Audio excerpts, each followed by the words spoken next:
সবাইকে স্বাগত জানাই। আপনারা তো অনেকভাবে পাবদা মাছ রান্না করে খেয়েছেন। একবার আমার মতন করে সহজ পদ্ধতিতে আপনিও শিখে নিতে পারবেন ছোট ছোট টিপস সহ। আপনি যদি একবার বানান তাহলে বারবার বানাবেন, এতটাই সুস্বাদু খেতে। আজকে আমি এখানে রান্না করব পাবদা মাছের দুটো রেসিপি। বাঙালির খুবই প্রিয় পাবদা মাছ। তবে আমি আজকে এখানে কিভাবে পাবদা মাছের তেল ঝোল আর পাবদা মাছের ঝাল রান্না করলাম, চলুন সেটা একবার দেখে নেওয়া যাক ভিডিওর মাধ্যমে। বাঙালি রান্না ঘরোয়া উপকরণ দিয়ে। আপনাদের যদি রান্নাগুলো পছন্দ হয় তাহলে চ্যানেলটি সাবস্ক্রাইব করে দিয়ে পাশে থাকবেন। পাশে থাকা বেলটি বাজিয়ে দেবেন, নইলে নিত্য নতুন রান্নার নোটিফিকেশন পাবেন না। এই পর্যায়ে আমি 400 গ্রাম পাবদা মাছ আগে থেকে কেটে ধুয়ে রেখেছি। পাবদা মাছ ধোয়ার পদ্ধতি: হাফ চামচ নুন আর 1 চামচ ভিনেগার দিয়ে 5 মিনিটের মতন অল্প জলে ভিজিয়ে রেখে দিতে হবে। 5 মিনিট পর বেশ ভালো করে 4 থেকে 5 বারের মতন পরিষ্কার জল দিয়ে মাছগুলো ধুয়ে নিলেই কিন্তু হবে। যদি ভিনেগার না থাকে আপনারা পাতিলেবু আর নুন দিয়েও কিন্তু এটা পরিষ্কার করে নিতে পারবেন একই পদ্ধতিতে। এই পর্যায়ে অ্যাড করব 1 চামচ নুন আর 1 চামচ হলুদ গুঁড়ো, 1 চামচ কাঁচা সর্ষের তেল। বেশ মাছের গায়ে ভালো করে লাগিয়ে নিতে হবে। আমি এখানে কাঁচা সর্ষের তেল দিয়েছি। মাছ যখন ভাজবে, ভাজার সময় কিন্তু মাছগুলো ফেটে গায়ে লাগবে না। আঁশবিহীন মাছের গায়ে যদি কাঁচা সর্ষের তেল লাগিয়ে নেওয়া হয় তাহলে মাছ ভাজার সময় মাছগুলো ফেটে গায়ে লাগে না।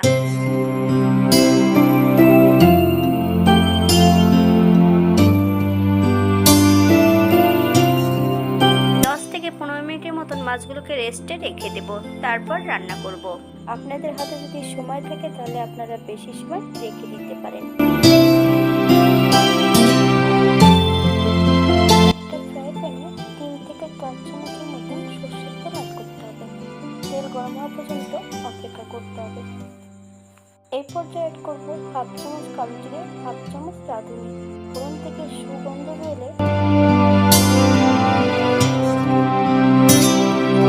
টুকরো করে কেটে রাখা আলুগুলো অ্যাড করতে হবে। একটু নুন হলুদ দিয়ে আলুগুলোকে বেশ ভালো করে ভেজে নিতে হবে। তবে আলুগুলো আপনারা আপনাদের পছন্দ মতন ভেজে নিতে পারেন।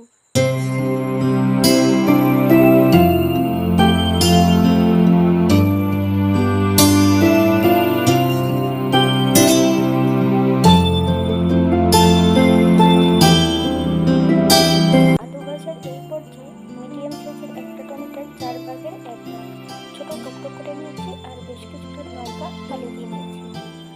বেশ মিডিয়াম আছে ভালো করে ভেজে নিতে হবে। অথবা টমেটো থেকে যতক্ষণ কাঁচা গন্ধ বেরোচ্ছে ততক্ষণ বেশ ভালো করে ভেজে নিতে হবে। অপর দিক থেকে বেশ কিছুটা মশলা বেটে নিতে হবে। তবে আমি আগের থেকে এখানে বেটে রেখেছি।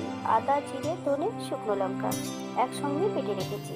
হাফ চামচ হলুদ গুঁড়ো আর 2 চামচ কাঁচা সর্ষের তেল। বেশ ভালো করে মশলাটা মিশিয়ে নিতে হবে। এই পর্যায়ে আমি সম্পূর্ণ মশলাটা আলুর মধ্যে অ্যাড করে দেব। আলু ও মশলা সহ 2 থেকে 3 মিনিটের মতন বেশ ভালো করে মিডিয়াম আঁচে ভেজে নিতে হবে।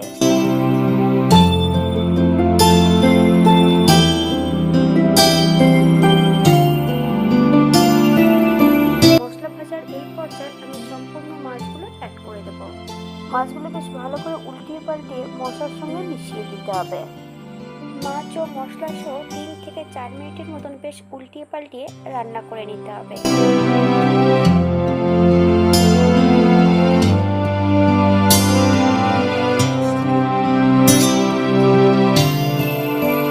মশলা কষানো যত ভালো হবে তরকারির স্বাদ কিন্তু দ্বিগুণ বেড়ে যাবে।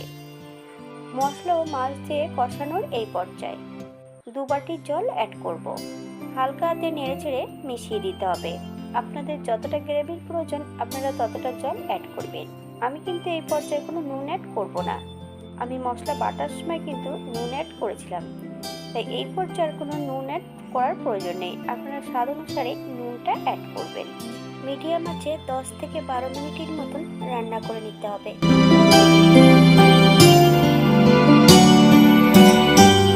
12 মিনিট পর এই পর্যায়ে একবার চেক করে নিতে হবে আলুগুলো সেদ্ধ হয়েছে কিনা। আপনারা একবার নুনটাও চেক করে নেবেন। স্বাদ অনুসারে নুনটা অ্যাড করবেন। এই পর্যায়ে আমি গ্যাসের ফ্লেমটা অফ করে দেব। 5 মিনিটের জন্য স্ট্যান্ডিং টাইম দিতে হবে, তারপর সার্ভ করব।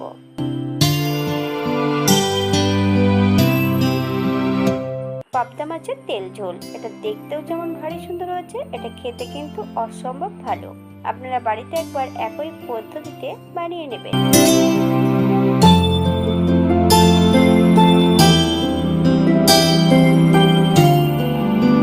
আজকের দ্বিতীয় রান্না পাবদা মাছের ঝাল। পাবদা মাছের ঝাল করার জন্য এখানে হাফ চামচ জিরে, 1 চামচ সর্ষে, 5-6টা কাঁচা লঙ্কা বেশ মিহি করে বেটে নিয়েছি। এই পর্যায়ে বাটা মশলার মধ্যে অ্যাড করব 2 চামচ কাঁচা সর্ষের তেল, হাফ চামচ হলুদ গুঁড়ো, হাফ চামচ নুন। আপনার স্বাদ অনুসারে নুনটা অ্যাড করবেন। একটা ফ্রাই প্যানে বেশ কিছুটা সর্ষের তেল অ্যাড করব। তেলটা গরম হওয়া পর্যন্ত অপেক্ষা করতে হবে। এই পর্যায়ে আমি সম্পূর্ণ মাছগুলো তেলের মধ্যে অ্যাড করে দেব। মাছগুলো বেশ ভালো করে উল্টিয়ে পাল্টে 1 থেকে 2 মিনিটের মতন ভেজে নিতে হবে। তবে আপনারা আপনাদের পছন্দ মতন মাছগুলো ভেজে নিতে পারেন।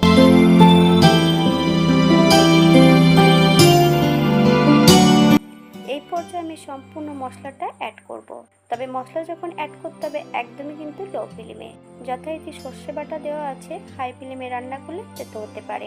এই পর্যায়ে অ্যাড করব মশলা দেওয়া বাটি থেকে হাফ বাটির মতন জল। আপনাদের যতটা গ্রেভির প্রয়োজন আপনারা ততটা জল অ্যাড করতে পারেন। একদম লো ফ্লেমে 2 থেকে 3 মিনিটের মতন আমি রান্না করে নেব।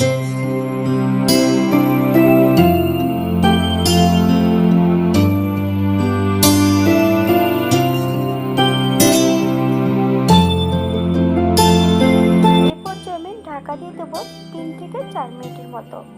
উপরের স্ক্রিনটা একবার ফলো করুন।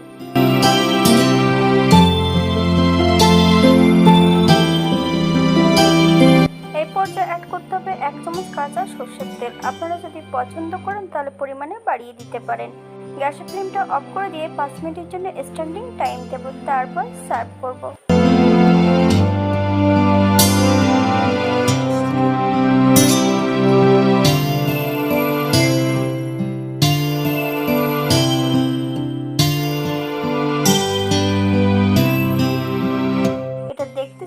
সুন্দর হয়েছে, এটা গরম ভাতে খেতে কিন্তু অসম্ভব ভালো।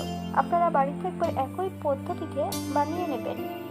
যারা পেঁয়াজ রসুন বা পোস্ত খেতে পছন্দ করেন তারা অবশ্যই অ্যাড করতে পারেন। আজকের এখানে 2টি রান্না করেছিলাম সম্পূর্ণ ঘরোয়া উপকরণ দিয়ে। হাতে যদি সময় থাকে তাহলে একটা লাইক, কমেন্ট, শেয়ার করবেন। আজকের ভিডিওটি এই পর্যন্ত। সবাই সুস্থ থাকবেন, ভালো থাকবেন। অন্যদিন নতুন রেসিপি নিয়ে আপনাদের সামনে আবার আমি হাজির হব। নতুন ও পুরনো সকল বন্ধুদের অসংখ্য ধন্যবাদ ভিডিওটি দেখার জন্য।